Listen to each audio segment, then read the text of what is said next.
Hey everybody, welcome back to the channel. Thank you so much for once again joining me for tea time. Today we have a little bit of misty morning and focus. That is it. Clean. So good, guys. I hope you're joining me with your cup of tea, maybe a cup of coffee, hanging out, talking tech, talking video, talking photo. Today is a photo day.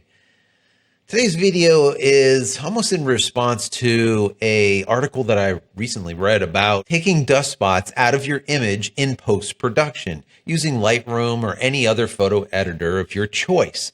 And I was reading through this article and I'm like, I just don't get it. Why are people doing this? It just simply doesn't make sense. It absolutely doesn't make sense. So once again, this video is kind of a response to that. And I want to give you my take on it as someone that's been doing this for 20 plus years.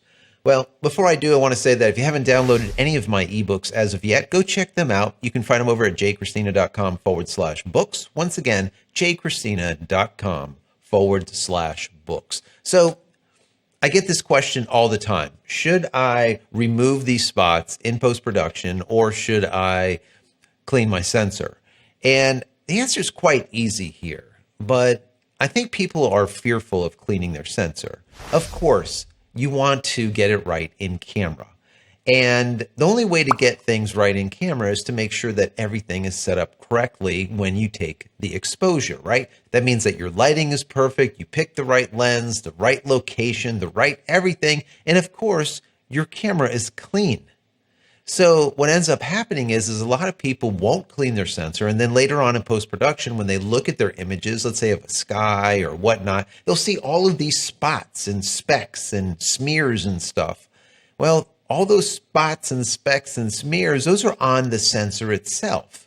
And if you would just clean it, you wouldn't have any of them, and you wouldn't have to worry about fixing it in post-production. Now remember, it takes a ton of time to remove those spots and smears. And once again, time is money, right guys? Time is money. So yes, while you can remove all of those spots in post-production, matter of fact, in the article, they were talking about how you could remove, let's say, 10 spots, and then later on, copy and paste those settings or that spot removal onto, let's say, 500, 600, 1,000 pictures, and it will do that spot removal for you.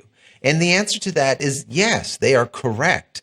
But what they are not telling you is that not all spot removal is created equal. If you do spot removal on, let's say, a dark background, or if you do spot removal on a light background, or maybe the exact same spot removal is done on a high contrast location, where the spot, let's say, overlaps something dark and something light that has extreme high contrast to it, that spot removal is not going to work equally as well. So in one setting it might, or in one photo it might look really well, then another photo will look like a smear spot. So instead of having a black dot, you have like a smear. It just to me just absolutely doesn't make sense. And we see this a lot. I feel like today a lot of folks are looking on getting the image right later on in post-production. Like, oh, just get it in the camera. We shoot raw. We can fix it later. Well, why in the hell do you want to fix it later? Just get it right. It just doesn't make sense to me. I think that a lot of photographers should really stop wasting these countless hours working in post-production in their favorite photo editor and actually get out there and shoot more. And maybe start shooting kind of like the old timers out there that were shooting film, let's say, so that they almost had to get it right in camera. You could do very little in post-production. It just needed to be right.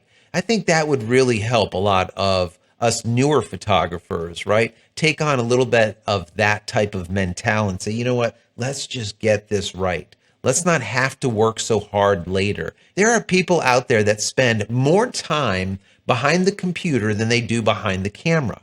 They go out there and they shoot for an hour or two, and then they're literally sitting behind their favorite editor for countless hours on end, fixing things, redoing things, moving things. And at that point, are you really capturing an image anymore, or are you just doing art? To me, I think you're just pushing pixels around, right? That's just my personal opinion. So once again, just get it right. Now, over the years, I purchased a lot of sensor cleaning kits. I've tried them all, and none of them were really exactly what I wanted. Some of them, or the majority of them, would have you take these swabs and then take like some liquid in a bottle and drip X number of drops over the swab and then use that. And it always like put me on edge. It's like, well, how many drops do I put on this swab, and where do the drops go? And is it oversaturated or is it undersaturated? Is it the right amount? Am I going to smear things even worse? What the heck? So I just never liked them. And it was always just a headache. And sometimes I would actually take my cameras and I would send them away to have them cleaned. And then that got to be expensive, $100, $150 over and over and over. And I'm like, this is just not working. So what I ended up doing was just creating a better mousetrap. And a couple of years ago, I developed the Aurora Camera Care lens as well as sensor cleaning kits. And therefore APS-C, micro four thirds, full frame, whatever. There is a version for all of the cameras out there, or all of the sensors. And they're currently being sold over on Amazon and a bunch of small mom and pop camera stores, as well as B&H Photo and Video on my website, JCristina.com. So they're being sold all over the place. And the difference that I made when I created these things was I removed the whole guesswork. So there's no more like a dry swab and all of this liquid and you're trying to figure out, and then what kind of liquid did they use? Are they using water? Are they actually using a cleaner? And how much cleaner? It was just a headache. So I developed my own. And that was just, for me, revolutionary, because now everything was just easy. So what I did is I have all of these things. They look like this inside these packs, right? And you have a wet and you have a dry. And the difference is these are all vacuum sealed from the factory. So they're like sterile. You could use these in a medical type of environment. But the wets, you pull them out and every wet swab has the exact amount of liquid on them for every single one. It doesn't matter if you took one of these out or if you took 1,000 of these, they all have the exact amount of cleaner. So you're always going to get perfectly clean sensors every single time. Once again, just removing the guesswork. So first you would just pull out your wet swab and you go over your sensor from left to right, and then you would flip it and then you go left to right again. You put that away or chuck it in the garbage, and then you'd pull out your dry. And you do the exact same thing until the sensor is 100% spot free. And that is it. Really, really super, just stupid simple. And that was the whole idea behind this, because I wanted people to be able to do this like myself without having to have this angst all the time of like, am I doing it right? Am I going to make it worse? The only thing that, of course, you'd have to make sure of is when you're inside your camera with these swabs, you don't go and start hitting it around everywhere, because inside the camera there is lubricants. So you want to only go on your sensor so you don't end up gumming up the sensor and then having to use another set of these to go and clean it up again. So it's just super simple. And that's the whole idea. Matter of fact, they look like this. Let me see. This one is the APS-C version. See that?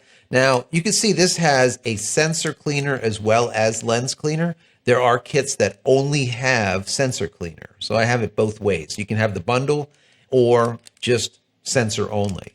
And the bundle basically gives you these. They look like this. And what these are just ultra thick microfiber cleaning cloths. And the difference, once again, between these and another microfiber cloth that you get to go clean your lens somewhere is, look, wet and dry. So once again, it has the exact amount of cleaner for your lens on this thing. So when you tear that open, you pull that out, it is the perfect amount of moisture throughout the entire microfiber. Stupid simple, right? And then go over it with the dry, and that's it. You could use these things, obviously, for your lenses, but you can also use it on your phones, glasses, any type of medical equipment. Once again, this is medical grade stuff. This is not just like thrown into packages by some guy sitting in a warehouse. These are vacuum sealed inside of a machine, so they are pristine every single time. So that's the kind of stuff that interests me. And when I read this article, I'm like, my God, I have to talk about this a little bit, because for me, I think it's just literally stupid. Just for cleaning your sensor. I mean, what is this? This is, I got like 12 cameras. This is an R. But if you look in here, there is a flap, right? That's over the sensor itself, like a covering. That's all you'd have to do is go into the menu and say, I want to clean my sensor. It opens up that protective layer, and now you can go ahead and clean the sensor. Very, very simple. And the idea is that you can do this literally in a minute, maybe 2 minutes, you can clean your sensor. And now you're not sitting there in post-production like these people recommend on this article for hours. I mean, it's just stupid. Because like I said, even once you get one right and you try copying it across 100 images, 500, 1,000 images, you're still going to have to go through every one of those images and see where that cleaning, right, or that spot removal happened. And did it happen right?